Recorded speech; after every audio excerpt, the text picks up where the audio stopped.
Хаорсон цаг сажиж байсан шүү дээ. Хаорж байгаа.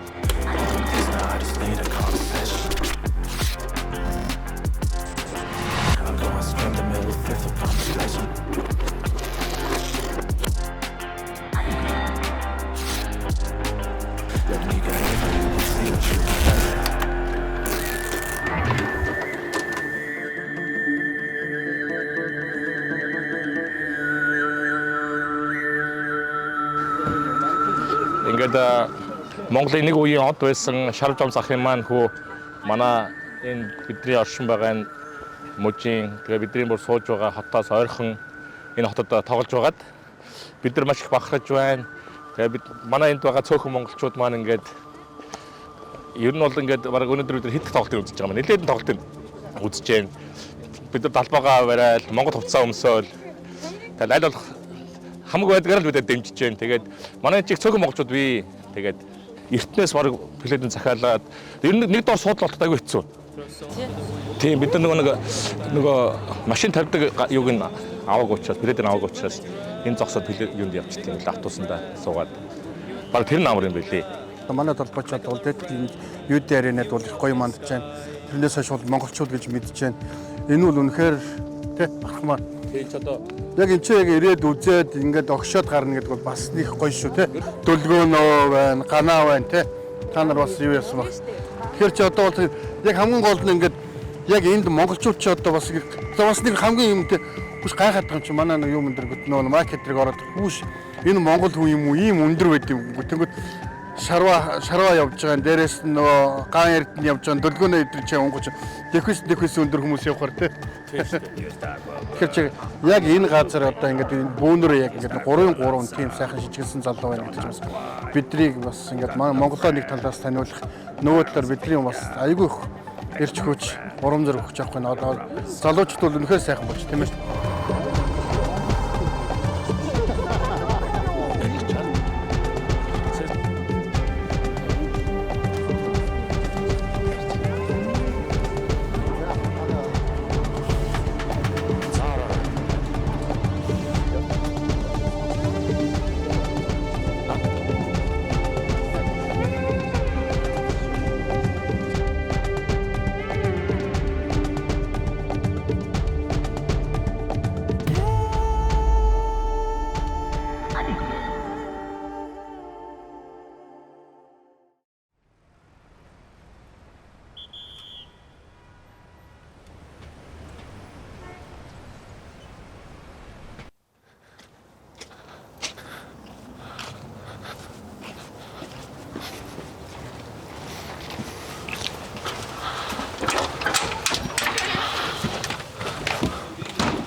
What's up?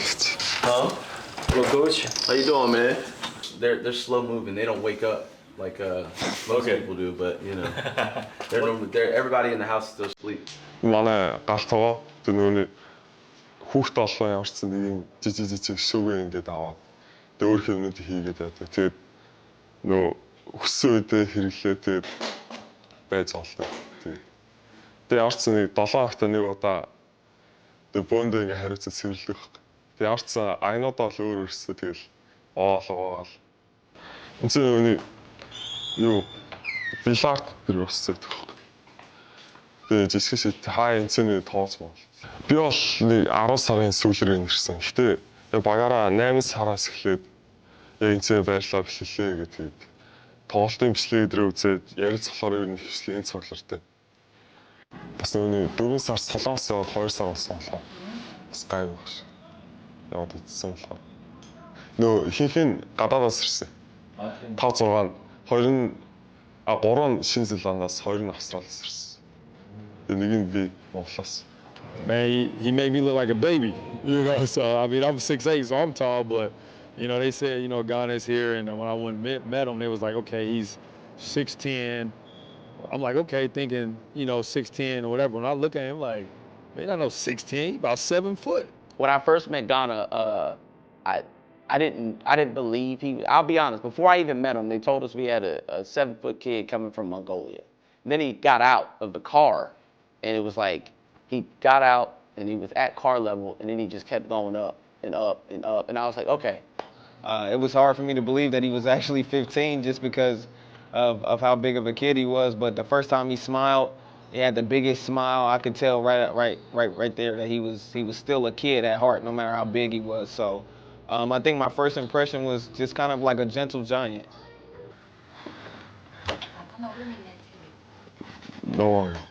No. Here's the Phil team. Yo, Phil, team coming? Yeah. You know, because like I got Ghana as my roommate and he's from Mongolia, so like having that like sense that we can relate to the fact that like we might miss home or like you miss your family, or like even just asking him simple questions about what it's like back home and like trying to learn his language, even though that's impossible. You're like I thought he was like a quiet kid. I thought he was cool, and I really like him because he's clean. He's not rude. Keeps his area tidy, and then he's just like a chilled out kid. хамгийн түрүүнд яг бие дааж авах гэх юм уу.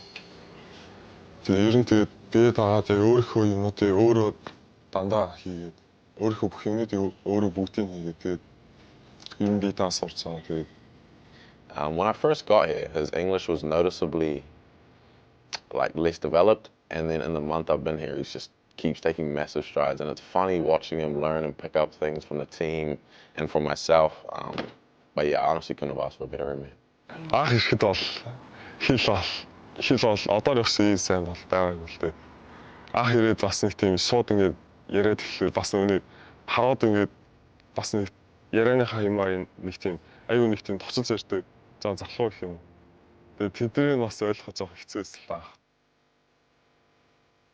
Манай хөтлөөр ер нь хэвслээ ахлах сургуулаа төгсөөд их сургууль ер нь яг их сургуулаас тийм сагсны тэтгэлээ авч чадаагүй хүмүүс байдаг. Тэгээ энэ хүмүүс нь одоо энэ багт ингээд тоглоснороо одоо дахин их сургуулиудын ингээд тасалж суулгах нарын нүдэнд өртөх ч юм уу. Тэгээ дахиж тэтгэлээ авах боломж нэгддэг.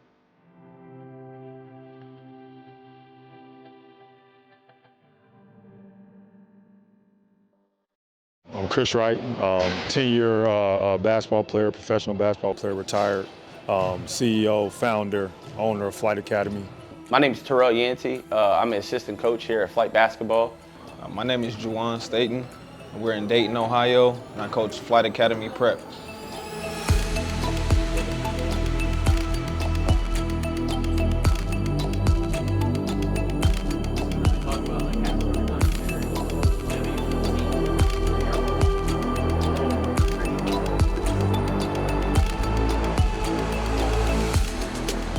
Really just starting it, going through it as a player first, and myself and everything on and off the court, want to give my knowledge back. It's like, okay, I played for 10 years, but if I can't pass that on, what's the point?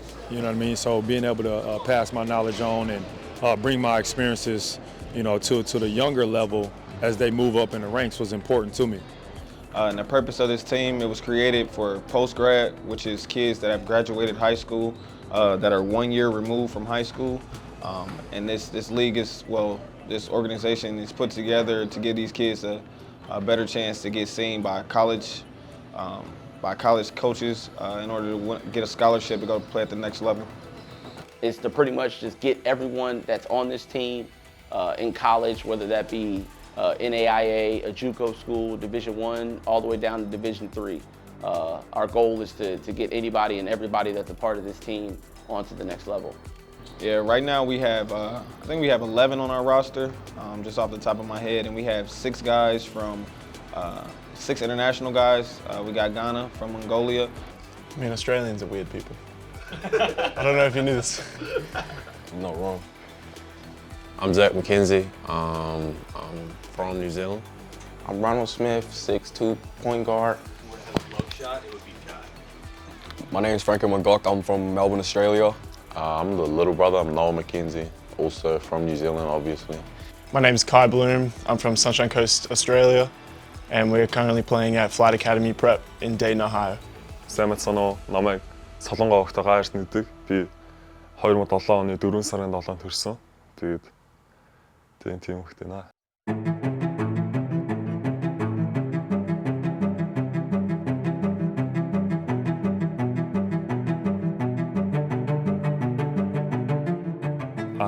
Төв аймгийн 100-аас сумын 5 дугаар сурдаг байжгаад хүмүүн зөвхөн сургууль руу шилжээр болсон. Тэгээд тэр үе шилжсэн өмнө яг тэр зондоо хүмүүний одоо энэ хүүхдүүдтэй найзлахыг шийдсэн. Тэгээд яг тэр төв аймгийн талбай дээр очиод хүүхдүүдтэй найзлахад тэр нь хөвцлээ яг их хүүхдүүдний волейболоор хичээллээс таарсан. Тэгээд яг тэр үеэс яг 2 жил гарантай яг волейболоор хичээлж гисэн.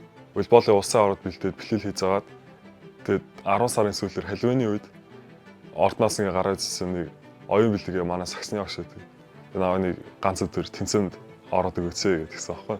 Хот руу яваад тэнцээнд ороод тэгсэн ер нь айгүй олон багаас ингээ тасаж уулзсан нэр ирээд надтай уулзах хүсээ. Ер нь цаашдаа нэг тийм тэнцээндүүд ороо явахад ер нь сагсан арай илүү ирээдүйд юм шиг санагдсан л да. Ер нь айгүй олон хүмүүс зураг авахуулаад тэгээд би надаар пост тэгээд би ер нь айгүй олон хүмүүс таньж гисэн л дээ. Яг тэр үед тэгээд би оройн хоцоос Сарах над руу найз үстэй олцсон. Би тэгээд ямар гоё юм бэ гэл. Тэгэл чат бичсэн. Тэгээд тэрийг харсан ахын дөө хуц өгье гэд. Тэгээд би тэр үед ер нь айгүй өмсөх хувцс муутай. Ер нь айгүй хуц олдод айгүй хэцүү байсан. Тэгээд шаруу занцахтай анх спортын орд дээр танилцсан. Анх би яг спортын ордны ингээд юугаар шарахын өрөөнд нь ороод тэгээд ингээд орсон чинь ингээд амар өндөрхөн ингээ өөдөөс бүр ингээ басаад ирсэн. Би бүр анх удаа нэг тийм өөрөөсөө тийм амар өндөрхөн харж ирсэн. Бараг ойрын 2-3 жил тэр үедээ өөрөөсөө өндөрхөн бараг хараагүй байсан баха. Тэр үедээ би дөнгөж 2 м гарантай, 2 м 2-3 тайсан. Тэгэд шараа 2 м 13 таа. Тэгээд үнэхээр өндөр санагдсан тэр үед.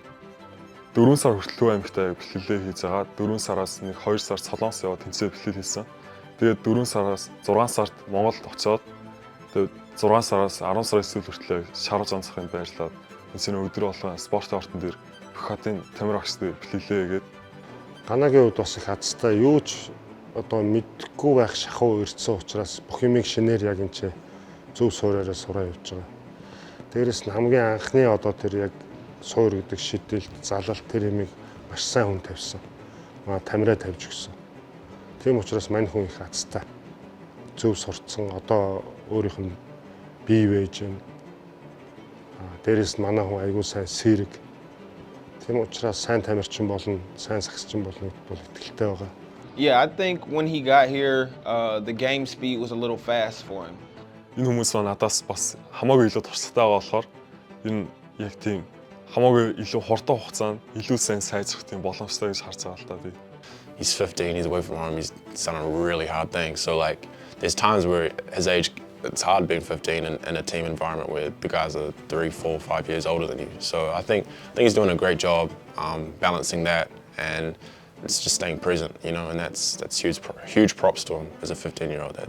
Before he got to the States, he was playing with kids his age, and now he's playing against kids that are 4 times, sometimes 5 years older than him. Playing against, older guys, that's the quickest way to learn when you're playing against, older guys and older talent, but he's most definitely, holding his own, you know what I mean? And I think he's doing a great job. And instead of playing against kids that are the same age as him, with the same thought process as him, it forces him to always be playing against kids that are a step faster and thinking a couple plays ahead. So it forces him to get, accelerate his learning curve and just start playing a step faster and picking up things a lot faster than he would naturally. Because a lot of times when you get 15-year-olds who are 7 feet tall, they're kind of still trying to learn how to move their body, and he's still doing that, but he was a little bit further progressed than I thought he would be. Seeing the skill level as well, and just being able to pick up like skill from other players by watching them, because he's quite a visual person. He's able to watch someone and then apply that to his own game in a way. He's picked up everything that we've asked him to do pretty fast, actually faster than we've thought. And he's been playing pretty well. I mean, he went from just getting a couple minutes to becoming a starter and playing a lot of minutes and having a big role. So he's definitely improved a lot over the last couple months. And he's really quite strong. Like, you can't really push him around in the post. Yeah, and the one thing that he can't really help is his age. He's 15. Like, IQ will come with time. once he starts playing the game more and he starts learning from everybody else and plays more basketball, it'll all fall into place for him, and he's definitely in the right spot to get him to that next level. He's right there where he needs to be and maybe above average of him as a player. Just things that every player needs to work on, and I think he's going to get there. Мэргэжлээс яг сургуультай ороод өөрийнхөө үеийнхэнтэй тоглоод ирэхээр илүү хэлбэр байх гэсэн үүднээс тийм ахмад хүмүүстэй тоглуулж гисэн тийм төлөвлөгөө гаргасан бий.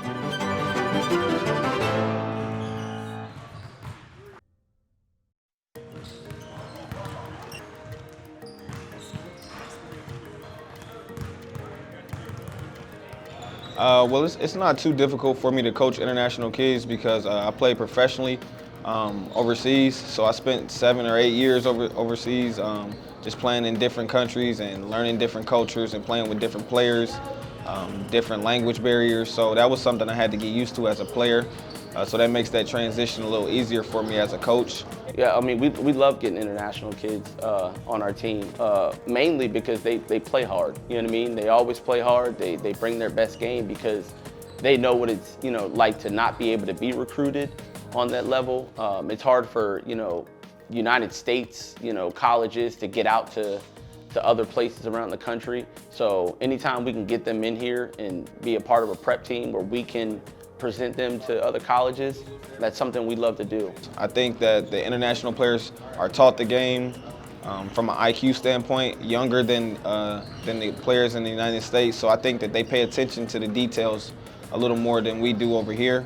I think over here we tend to play more with our athleticism. So those are two things that I can see especially with the team that I have. Final thing, family, 6, 1, 2, 3. 4, 5, 6.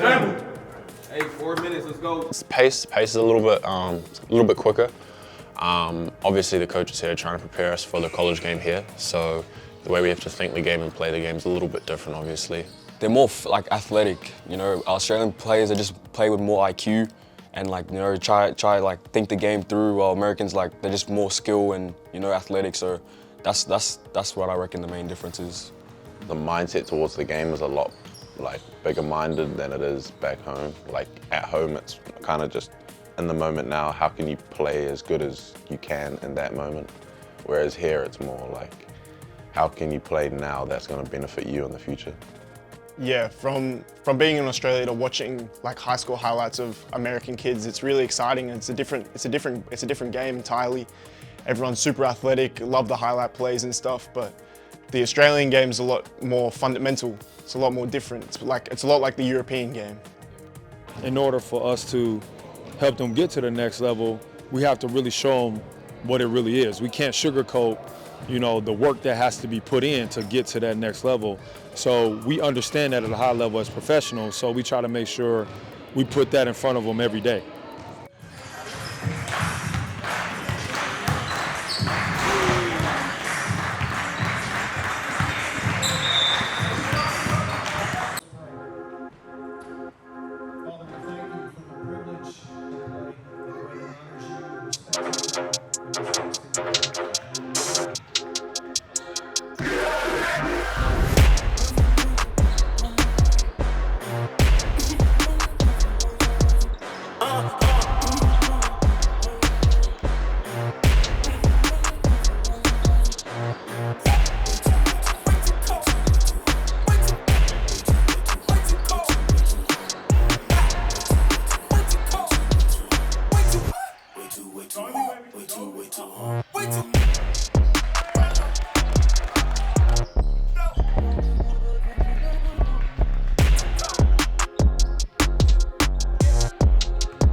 And as far as choosing the United States, I think it's just it's the ideal, perfect pathway to go in terms of furthering your basketball career. So a lot of these kids they may be ready now, but they may not have the exposure, you know, may not have the grades in the classroom or want to, you know, boost their GPA to make them, you know, more accessible or more likable or more marketable to, you know, colleges that are trying to, you know, recruit them.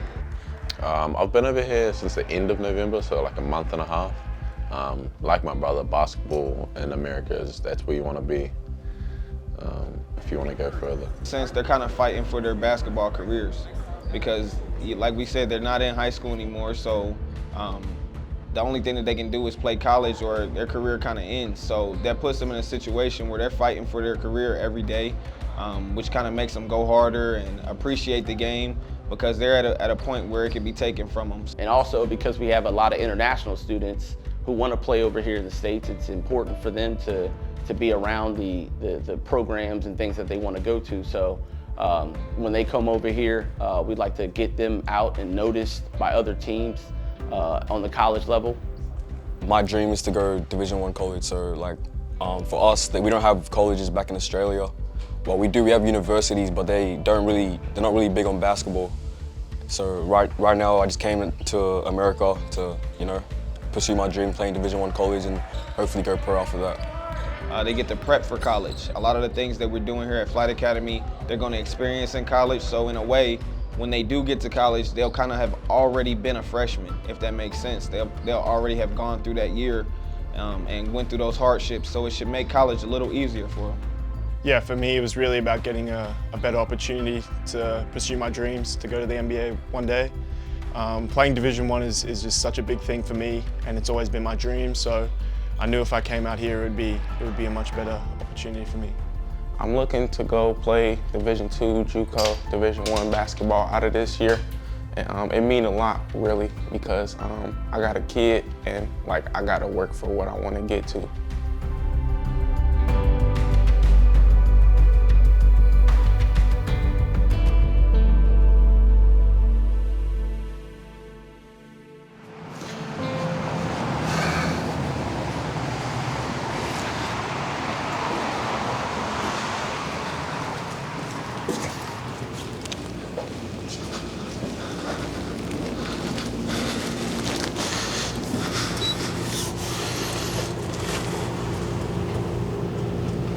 Га Эрдэнэ гээд хүүхэд бас цуг ирсэн шүү дээ бидтэй. Га Эрдэнэ гэрлүү битээр бас явна. Яг хэрэгтэй юм авчиж өгнө. Бас Га Эрдэнийгээ авчирна. Тэгээд бас төлгөөндөө зөвлөгөө өгнө, шараа гээ ажил бол тийм ажлууд байгаа. Ер нь тэгээд бас өөр ингээд сургуулийн дасгалжуулагч нар, академи дасгалжуулагч нар эднэргээд энэ гурийн талаар ингээд асуугаал бас янз бүрийн холбоотой тий манай багт ингээд тоглож болох уу ингээ амаарэ гэсэн бүх тэр юм ин болохоор нөгөө ингээ шаруу хариуцаад явждээ. Би өнөөдөр амарцсан хэлэлгүй. Тэгээ өнөөдөр ирч байсан. Өглөө имслээ хэлээ. Энэ зоны лигтээ AU-д аягүй сайн тоглоод аягүй сайн high school орох зорилготой байгаа. Тэгээ яг түүлийн зорилгоо тэгээд үнхээр хичээ заагаад D1-т ороод тэрнээс хойш юм би хэлээ.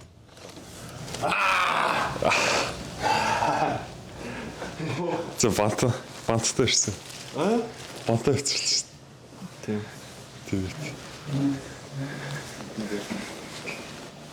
Тэсэр зохо халаацуул төрнө гэдэгсэн. Нэ би бол жаахан байцаа.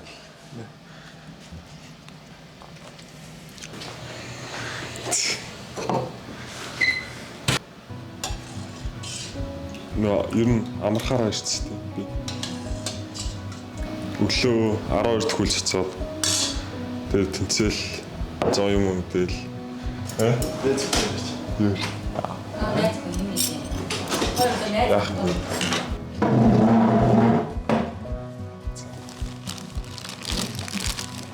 Юу вэ?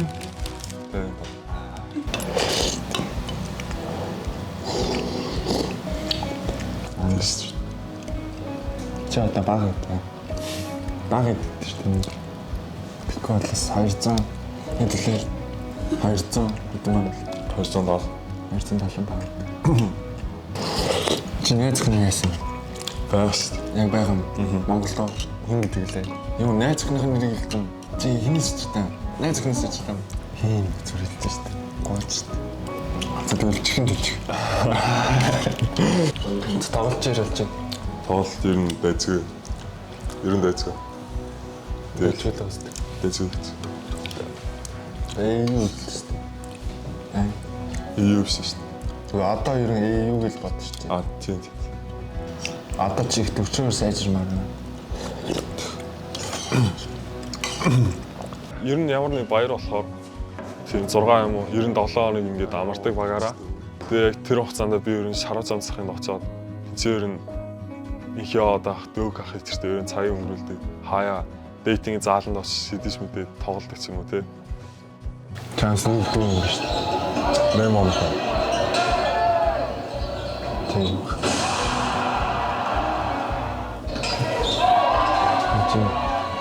Чи чадна шүү дээ. Одоо юунд орохын амар хэлж өгдөг. Яг ямар тэмцээнд орох чи яг юунд бэлдэх ёстой гэдгийг амар хэлж өгдөг. Дараа нь цаашаа high school-д орно. Чадвал цаашаа том юугийн багт орно. Дараагийн юмнуудын амар хэлж өгдөг. Яг иймэрхүү юмнууд хүлээж байгаа шүү. Чи иймэрхүү юмнуудад бэлдээрэл гэж байна. Chris Livingston хоёр номер 1 тоглогч байгаа манай классын. Тэгээд яагаад шийдчихэд одоо Kentucky тагд хинч чамаагүй байна. Одоо эдний ингэж яаж байгаа. Самбарыг чи иймэрхүү самбар авч орж ирэл л дээ. Дандаа доороос нь самбар авахгүй гүйж орж ирээ та.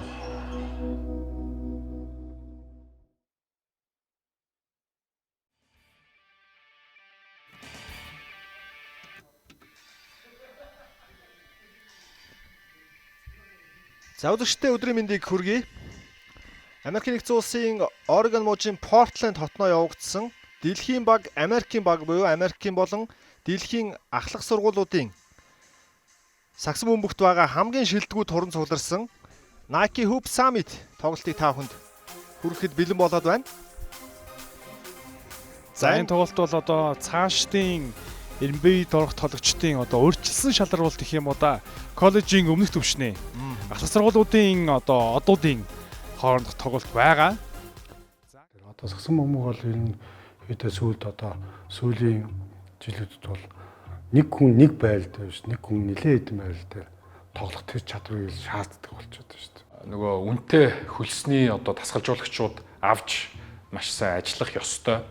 Шидэлтэн дээр анхаарыг бол одоо нэг хамгийн сайн шидэлтийг одоо хаадаг хүнтэй хамт ажиллах хэрэгтэй болно. Тэрэндээ одоо гэдэг нэг цагийн тэ $200,000, $2,000 өгөх хэрэгтэй болно. Нөгөө хүн бас ямараас хамаарна л та. Багуудад ингээд тоогдохын тулд инхээ од зөндөө олон мундаг коуч нартай ажиллах хэрэгтэй. Шидэлтийн коуч, залтын коуч тий хөлийн ажиллагаа одоо төвийн тоглогчийн одоо пост moves гэдэг бүх юмн дээр л янз янз скил коуч байгаа. Тэднийг тэгээд инхээ одтой ажиллахын тулд тэр болгоно бүр маш их мөнгө өгдөг тий. Зүгээр жишээ нь хэд одоо LeBron James хэмжээний тоглогчд бол жишээ нь нэг жилдээ бол өөрийнхөө бие дээр зөвхөн тий одоо юу гэдэг нь 2 сая $2 нэг одоо нөгөө зарцуулд үрдэг гэж бодохоор ч тухайн тоглогч яг тэр нөрөө төвшөндөө байхын тулд бас ямар их мөнгө зардаг бол болж байна л да. Тэгээд одоо тэг мөрөө томруулмаар байна. Мөрөө томруулах илүү сайн контакт авч чадна гэхэд тэр зөвхөн тэр хэсэгт одоо ингээд сайн ажиллая гэдэг юм тасгалжуулагч байна гэл. Энд бол маш их цаг хугацаа, мөнгө, санхүү, хөрөнгө оруулалт бол хэрэгтэй болдог. NBA зүгээр нэг хүн орцдог. Яагаад одоо жишээ нь LeBron-ы хүү, Shaquille O'Neal-ийн хүү өдөөс ингээд нэг намж тэр хүнд энэ одоо драфтд ороход одоо ойрхон байна гэл ингээд зарлагтаад байгааг бол Америк нэгдсэн улсын хамгийн шийдэг, хамгийн үнэтэй дасгалжуулагч болгоно явж ажиллаж байгаа шүү дээ. Америкт очиод нэг дасгалжуулагч юм уу нэг тэр NBA-гийн хүн амьтантай уулзыг ярих гээл тэгэхэд нөгөө хот руу нэг мессеж ирэх дотроо Америк чинь бас юу шүү дээ. Дотоод нийслэл бас аяг нэлээд үнэтэй шүү дээ. Тэгээ нөгөө хүмүүстэйгээ очиод нэг цай хоолнд орох юм уу тэгээд наацаа нэхэр чинь өөр хотлоонууд тасалжуулагч нартай очиж уулзаж байгаа хгүй. Тэгээд уулзахад чинь зүгээр ингээд нөгөө онгоцны билет чинь $3,000 болж байгаа хгүй. Тэгээд очиж буудал муудал гэл ингээл зөвхөн их сургуулийнхаа нөгөө хаалтанд их сургуулийнхаа багш нартай ажиллаад байгааг бол нэг хэрэгтэй. Иглээгээд бас хэр бол явах. Их сургуулиасаа бас хажуугаар нь бас NBA орохыг хүсэж байгаа бол дахиад өөрийнхөө одоо тэр олон янзын зүйлүүдийг л хөгжүүлэх хэрэгтэй. Мэдээж би ч гэсэн өөрөө Америкт ингээд нэг очиж тоглолтууд үзээд явж байхад ер нь бол процесс нэм юм байна да гэх нэг Монгол дэсэн Легоноор тамирчтай ч гэсэн ингээд нэг процессуудыг асууж байгаа шүү дээ. Тэгээд бид нар багаараа Америкт бэлтгэлээгээ явж байхад бас ингээд ажиглаж байсан. Одоо дөрөж дөрвөн байлтай асуудалгүй тоглох хэмжээний тоглож болох тим юмуд бол одоо харагдаж байгаа. Тэгэхээр мэдээж аав нь бол энэ бүгдийг мэдж байгаа. Яг хэцүү одоо ийцэгтэй дээшлэхүү доошлох гэдэг энэ цаг хугацаа нуглаан дээр байгаа энэ үед нь одоо хүүгийнхээ хажууд байж дээшээ гарахыг эсэг болгон хүсдэг. Ах нь яг одоо нин үгүй хэлэхэд бол машинчгүй болсон. Одоо ингээд том байр байсан. Тэрийгээ бүр ингээд зараа жижигхэн байранд ингээд одоо 6-7 улаан амьдрал ингээд хүүгийнхээ төлөө бүх ингээд мөнгөөл ерөөсөө инхий од руу шавж байна. Тэгээд маш их золиос гаргаж байгаа тэр гэр бүл. Хүүгийнхээ байрыг зарсан. Ишүү орсон. Би нэрийн нэг байртайсан. Тэгээд тэр байрыг бол зарж исэн. Би ярьжсэн ахыхаа машиныг зарсан. Ишүү орсон. Нэг Ford 250 байсан. Аавынхаа байрыг зарсан. Ишүү орсон. Аавынхаа байрыг зарж өглөө. Одоо юу гэж хэлье. Одоо гэрүүлээрээ л ерөнхийдөө дэрвиж одоо тусалж штэ дүүгээ одоо дээш нь гарах юм бол. Тэр чинь бас зүгээр ч ингээд тоглоод яваад байгаа ш. Хүмүүсийн анхаарал төртөн гэдэг чинь бас тэнцэнэ амар том нэр хүнд тахгүй. Ягаад тэр би бас нөгөө өөрөө гадаад өөр улсын хооронд ингээд сагсан мөнгөтэй болж байгаа гэлэхүү. Тэндээс хэд дахин илүү байж тэр хүмүүсээс илүү яригдана гэдгийг би ойлгоцсон. Том скаутуудын хараанд төрцлөөр тэрийг магадгүй бэлтгэлдээ өөр нэгний хэлж байна. Бэлтгэлдээ өөрлөө очлоо таалагдах юм бол цаашаа явах зам ингээд бүрдэж эхэлнэ гэх юм аа. Куле хай скул тоглол байж хат. NBA-гийн нэг тоглогч тоглолтноор нь очиод гар барайл тэврээл ингээд рейтингийн асуудал чинь шал өөр төвшөнд яригдаад эхлэх байхгүй. NBA-гийн нэг тоглогч энэ ямар айтайхан хөвгтэй гээд жиргэхэд л тэр рейтинг нөлөөлдөг. Тэгэхэд бидэд үнэхээр тийм юм байхгүй. Цаашаа явуулах үндэслэл нь Шарав өөрөө болчиход байгаа байхгүй юу? Яг тэгэхээр Шарав өөрөө Словакид очиод тоглолцсон. Хаарланд Америкт очиод тоглолцсон. Тийм болохоор Шарав тэр замыг бас мэдээд байна. Тэгээд Шарав тэрчээ танил тал хүрээ бас байгаад байна. Энийг ойлгохын тулд 2001 онд Америк руу явлаа шүү дээ. Одоо хүртэл суралцсан шүү дээ. Хүүцэд ойлгохгүй шүү дээ. Зах цухаас нь л ойлгож байгаа байхгүй. Энэ бол хүүхд бол ганцаараа тэр бүдгийг бол хийхэд хэцүү. NBA-д орно гэдэг авиас чадвартай болгон шууд очиж орчдөг газар биш. Нааталт нь асар их ажил хийгддэг, асар их PR хийгддэг. Маш их хэмжээний мөнгө төгрөг хэрэг болдог. Харамсалтай нь тэрийг бий гаргаж чадахгүй. Одоо л яг жинхэнэ хамгийн боломжтой үе л гэж харж байгаа да. Өгөгдөлтөө хөхт байхгүй хаяас. Мэдээж боломжгүй хөхтөд бол ямар ч зүгээр л хизээч бүтэншгүй мөрөдлөх байхгүй юу. Том хүмүүсийн нүдэн дөртөөд ингээд сайн нөгөө нэг дэлхийн багт хүртэл ингээд сонгогдоод тоглолоо шүү дээ. Энэ бол энэний ард бол агуу хүч хөдөлмөр байгаа. За мэдээж монголчууд бидний хувьд энэ тоглолт юугаараа онцлог вэ гэхээр Монгол улсын сагсан бөмбөгийн түүхэнд анх удаага Монгол улсын гавьяа тамирчин Шарав Жамцын инхийн од Шарав Жамцын хүн инхийн од энэхүү тэмцээнд энэ тоглолтод оролцох одоо гол тоглогчдын нэгээр бол шалгарсан байгаа. За дэлхийн багшууд эхний 3 хоног авч байна.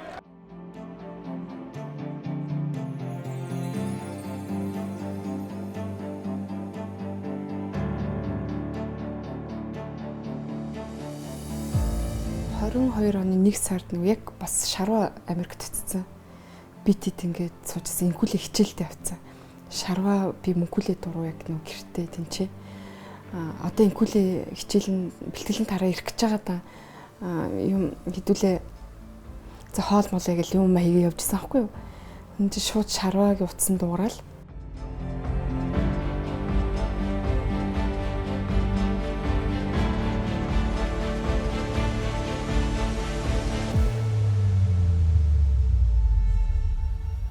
Америкийн болон дэлхийн хамгийн шилдэг ахлах сургуулиудын тоглогчдын дунд Монгол хүү талбай дээр гарч ирэхэд бэлэн боллоо. За ингээд талбайд гарч ирлээ. 5 дугаартай Шарав Жамцын энхий од NBA-ийн талбайд Nike Hoop Summit-д анхныхаа тоглолтыг, дебют тоглолтыг хийхээр талбайд гарч ирсэн. Бас л түүхэн мөч Нэг багш ирсэн тасгалжуулагч нь. Тэгээд баяр хүргэмэрвэл шараа тэгэл бүр ингээл амар баярлал юм шараа ингээл бараг үсэрсэн баха. Баярлал. Тэгэл тэгсэн чи би нөгөө өрөндөө мэдсэн яасан бэ гэсэн. Инкүлээ дэлхийн шигшээ дуудагдсан биз дээ гэсэн чи бид нэрстэй өө гэл ойрлол бүгдээ гуруулаа арга үсрээл тэнчээстэй бөөн баяр болж байгаа юм чинь. Болохоор хаалтанд орсон инхээ бол бөмбөгийн тасалсан. За хурдан тоглоо шилжиж байна. Цаашаа өгсөн буцаагаад авсан Шарав Жамцын инхийн од анхны оноогоо авч байна. За ингээ бас л түүхэн мөч үзэгчтэй Nike Hub Summit-д оноо авсан Монгол улсын цорын гац анхны тоглогч боллоо. Цаана Монгол улсын төрийн талбайгаас харагдаж байна. Тэгэл бэжсэн чи удаагүй инкүлээ бэлтгэлээ тараал орж ирэл. Сонссноо гэл амар хүүхэн орж ирсэн. Сонссон өстө мундаг штэ миний хүү гэлсдэг үнсэл бидэд чинь бөөн баяр болсон ш. Тэгэхэд тэр бол яг оргил үе. Монгол хүүхэд сагсан бөмбөгөөр бүхэл бүтэн дэлхийн шигшээ. За бүгд таслаад. Яг л одоо инхээ удаа маань үзүүлдэг тоглолт юм шүү дээ. Дамжуулт өгөөд өөрөө аваад. За тэгээ хоёр алхамт. Талбай гарах мэдрэмж бүх юм үнэхээр. За MVP-нүүд харагдаж байна. 2004 онд энэ тэмцээнд оролцоод NBA-д ороод MVP болж байсан гэсэн үг. Мэдгүй энэ одоо самбар. Били идэхтэй бас нуруу намтай юм байна. Хёот ямар гоё дамжуулт вэ? Энэ шүү дээ. Ерөөсөө түүний дамжуулалтын тэр хараа ур чадвар бол агнаага хагартал байсан. Энэ өөрөө ирж үтсэн шүү дээ. Тэгээ нөгөө наашаа ингээд байнга явах шаардлагатай болоод болохоор эргээд хамгийн гол нь нөгөө төрийн ажилмаар тэнцээ салгартах гэдээсэн. Тийм учраас л бас тэр ажиллаа авах шийдвэрт илүү хурдан нөлөөлсөн.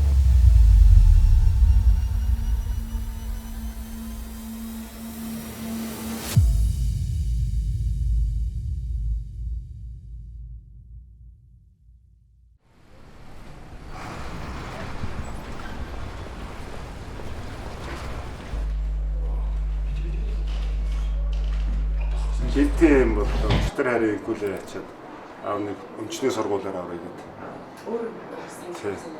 Өмчийн хүүхдүүдийн сургуулиар орё гэдэг. Тэгээ одоо нэгэнд очиж байгаа юм чинь бас яаж гараа хасаа очих вэ гэдэг. Хэдэн бөмбөг яачих гэсэн ойр хавьд юм 2 хон бөмбөг байна. Тэгээ нэмээд хүн цагчаар хүлээгээ авч ирэхээр наваа гарыг гэж байна. Одоо цөмөрөө улаан харангийн нөгөө ямар төв гэдэг вэ? Тэгээ өнөр үлдээ. Өглөө 6 цагаас бэлтгэлтэй байсан. Бэлтгэлтэй байсан ч байх тий. Тэгээд манай хүн бэлтгэлээсээ төрүүлж ирээд сайн дураар тэгээд өөрийгөө зовоод идэх. Тэгээд эргэж гэртээ очиж унтцсан юм. Тэгээс арай гэж нэг юм босгол. Тэгээд чинь баг амбардад гаргасан шийдчихсэн л шүү дээ. Хаян замдаас яваагээ амин ёрож хилдэг юм алсын газраас хүрээд ирэхэд ахав эжмэн баярлан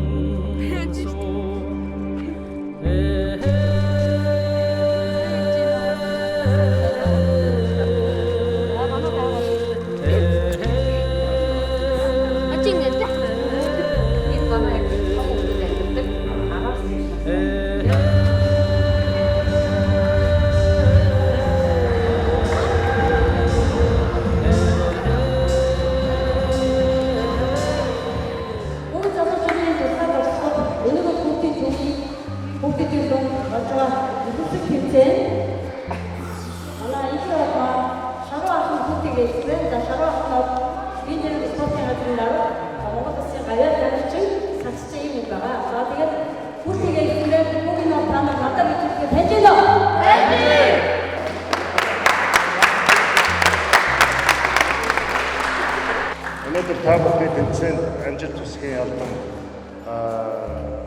сургуульд нь хүүхдүүдэд зориулаад бид хэдэн бөмбөг авчирсан байгаа. Маш их Энэ бол жижиг аваа хэлсээр автоо тоглодог юм шиг байна. Автоо юм уу?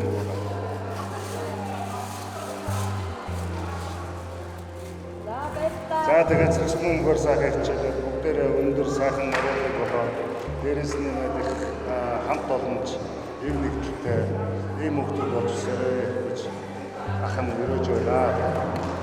Тэр нь яа.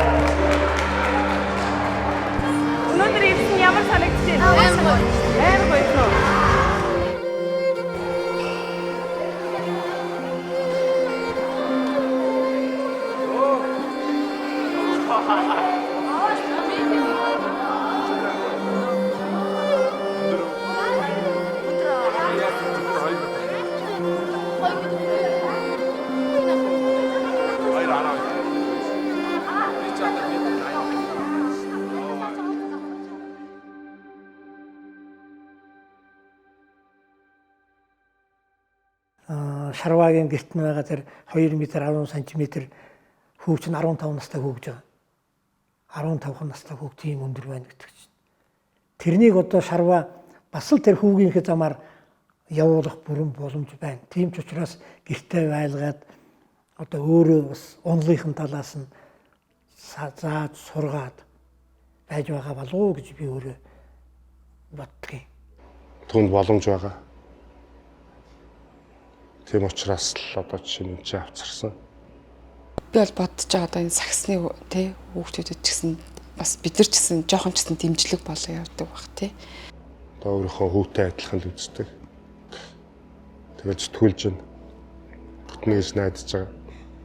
Адилхан яг л аав ээж шиг нь хайрладаг шиг л ингээл хайрлаад ингээд явж байгаа. Хүнд боломж олгоно гэдэг, шанс олгоно гэдэг. Хамгийн чухал гэдэг тэр энэ тэнд байгаа хүмүүст болж байгаа боломж олгочихсан гэсэн хүсэл мөрөөдөл байдаг. Чадж байгаа дээрээ. Чадахгүй бол тэгэл чадахгүй шүү дээ. Энтэй адилхан бид манай гэр бүлийг ч гэсэн ингээ тий яг сэтгэлээсээ хайрлаад дэмжиж ингээ явж байгаа. Олон монголчууд бас ингээ байгаа. Олон хүн баг уу. Одоо чи мөөгийн бол нэг тамираа нэг одоо 2 сайн найз, жаргал сайхан гэмийн найз. Ингээ нэрлээд байвал их олон л доо. Манай гэр бүлийг нэг гэсэн дэмжижсэн тий тусал дэмжижсэн хүмүүстээ бас баярлалаа гэж хэлье. Ер нь монголчууд маань их гоё сэтгэлтэй улсууд шүү дээ. Их тусч улсууд. Сайхан сэтгэлтэй. Тэг маа нөгөө одоо Чикаго хотод идэг Амра Нандэ гэдэг бас гэр бүл байна тий. Манай эхнэр Нандин цэцэг гээд одоо байгаа. Чикагод бол сая явж ирж амьдсангүй. Би тэд бас тэрүүгээр нэг жижиг small business үүстэй. Тэгээд тэрэн дээр болохоор зэрэг бас айл болохоос монголчуудтайгаа нэгж нийлээд ажилтаа төрөл юу гэдэг Монголоос анх ирж байгаа улсуудад туслая дэмжиж бас нэг өөртөө нөгөө яаж явснаа хамгийн гол нь одоо мэддэг учраас тий бид нар бол хинч мэдэхгүй. Одоо энэ утсан дээр ингээл тэнгуүч одоо ингээ нөгөө навигашн систем байгаа шүү дээ тий. Энэ навигашн системийг гараагүй байхад л бид нар Америкт ирсэн улсууд шүү дээ. Бүгдээр ном бариад нэг машин дотор явбал вайлы тэгж энэ гудам тэгж ингэж ингээд явсан. Одоо тэгч чинь энэ утсан дээр бүх юмнууд ингээд тэ дэлхийн ингээд бүх мэдээлэл ингээд авчиж штэ. Тэгэхээр бид нар одоо энүүгээрээ бүх одоо энэ Монголоос ирж байгаа улсууд энэ төрөө тэ айл болох цаашаага өөртөөхөө нөгөө туулсан замаа төвчлөх юмыг айгүй хийж байгаа.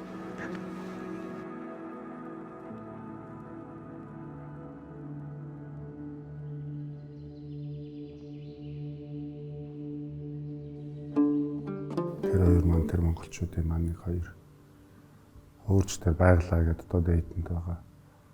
Олон хүн бий. Одоо яг нэрлэхээр бүгдээр ингэ нэрлж чадахгүй байна. Бас зөндөөл хүмүүс байгаас заримынх нь нэрийг ингээд нөгөө тулгамдаад ч юм уу мартчих магадгүй тий. Бас энэ манай дэйтэнд Амра ах байгалагч гэд 2 ах ихч 2 байна. Бас аюу бидэдээс тусал дэмжиж байна. Янз янзын үед янз янзын тусдам хэрэг болдог. Тэр болгонд туслаад дэмжиж бэлэн болоод жилийн ингээ байж идэг тийм хүмүүсээ чинь тэднээс мал 6 дахь тоглож байгаа. Хаад тоглолт руу нэвчээ да тэглээд байгаа. Гэлтэй үзсэн эсрэг тоглолт байгаа. 27 цагаас яг одоогийн мэдлэр 5:44 болж байна.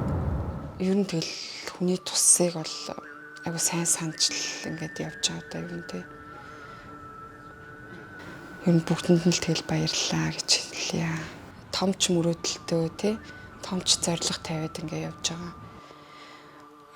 Ер нь тэгээд гэр бүлэрээ ч юм уу хичээж байна да. Бас тусалж дэмжижсэн гэр бүлийнхэн хоёр талын гэр бүлийнхэн байна. Тэгэл найз нөхдөд бүгдэнд л яг баярлж явдаг. Тэгэл яг хичээж байна да бид. Throw salt to the wind, don't look back.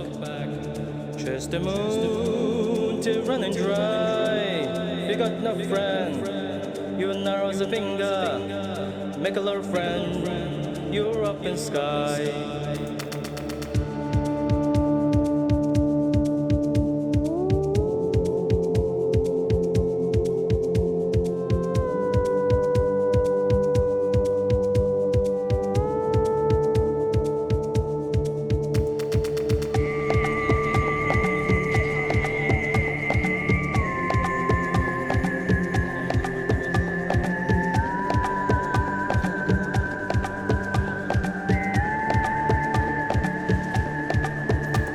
You start for a word, song will linger.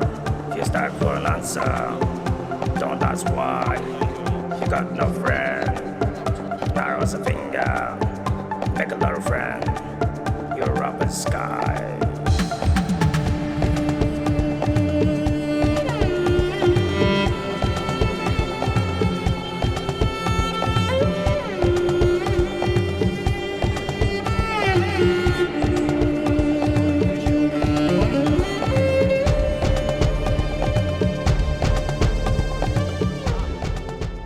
Бид нар бол одоо мэдээж Монгол хүмүүс ч одоо юм бид тоглож амжаагүй шүү дээ. Тэгээ хамгийн одоо ойртсон байгаа нь бол одоо их хүлээг бол тоглож байгаа гэж бүгд л төгсөж байна да.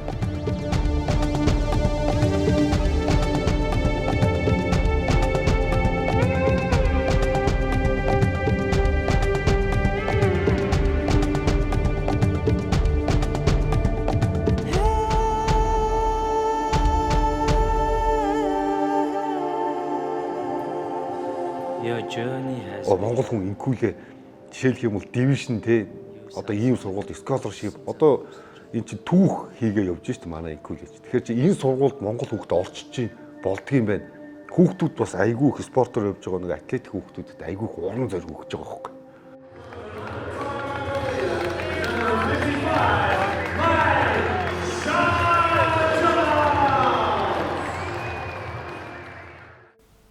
Дуулж чи бараг л Монголын сагсан бөмбөг тайртай дуртай хүн болгоны мөрөөдөл болчиход байна. Яг боломж харагдаад байгаа учраас тэр мөрөөдөл амьдраад байгаа байхгүй. Тэрээс боломж байхгүй мань хүн дээр хай скуулаас D1 рүүгээ орж чадахгүй болоод ирэхэд энэ мөрөөдөл 5 гэхэд таслалтан зогсоод хэдэн жилээр хойшоо шийдэгдээ. Дараа чи боломжтой хүн хайх байхгүй. Тэг боломж нь тасраагүй яваад байгаа учраас мөрөөдөл үргэлжлээ яваад. Гэхдээ энэ ганцхан одоо чинь нэг яваад биш шүү дээ. Хэдэн мянган хүүхэд байгаа шүү дээ Монголд энэ мөрөөдж байгаа. Тэр дотоос инхий бодол тэр боломжийн таслахгүйгээр ингээд боломж байна шүү гэдээ ингээд байгаа учраас өдөө хүртэл энэ мөрөөдөл амьд яваад. Дэлхийд дээр хэдэн 100 мянга хэдэн саяын хүүхэд байгаа шүү дээ энэ мөрөөдөж байгаа. Тэгэхээр зэрэгэл одоо энэ мөрөөдөл амьд байгаад байгаа учраас боломж байгаад байна л гэсэн үг байхгүй. Боломж байгаад байгаа учраас мөрөөдөл амьд байна гэсэн. Амархан биш мэдэн аюул дотож гитэн дотор цээжинд багтаж байвал чадна гэдэг сонголт шийдэл минийх арга сэдэн атархал чинийх маань нь өөртөө итгэн болсон болоогүй хүмүүс ард дуурдаас химэлэн бодсон бодол дээрээ тогох зориг гэдэг гимэл хүсэл байвал хүрдэг юм хямлан өрөөд хов живхэн живэд харадаалан ёроолт хатгаж байсан жатгаж тэр нууцыг л суурн алдсан цаг хугацаа биш уранхай пүүзий чин харан хүчийг чин сорох гин хуцыг чин уурах гин хүний үгээр үг хийх нь хамгийн хортой өрх гин Эхлэн Алиас зарим зүудэн зодиас их шингаж хөгшин Улаанбаатарын Улиас хөлснаас цаг мөчөр бихчих авиас хүрэх газраа хүрэхэд бидний шошго мэдэн Монголиа Эхлэн Алиас зарим зүудэн зодиас их шингаж хөгшин Улаанбаатарын Улиас хөлснаас цаг мөчөр бихчих авиас хүрэх газраа хүрэхэд бидний шошго мэдэн Монголиа биш мэдэн ургаж байгаа мочиг утга гучиргүй шүтэж хадаггүйсэн ч твчин урсгалд минь саад болсон ч урсаж байгаа ус шиг урдах хатуу чулууг мөлөтөл нь урсаж нэвчин монголчууд бол нэг баг дандаа гол биш пас өг дандаа гоё өгөх тос биш хаяа хатуу яс өг монголчууд бол нэг баг дандаа гол биш пас өг харин манда бол зүгээр химнэл бал цаас өг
Улаанбаатарын Улиас хөлснаас цаг мөчөр бихчих авиас хүрэх газраа хүрэхэд бидний шошго бол Монгол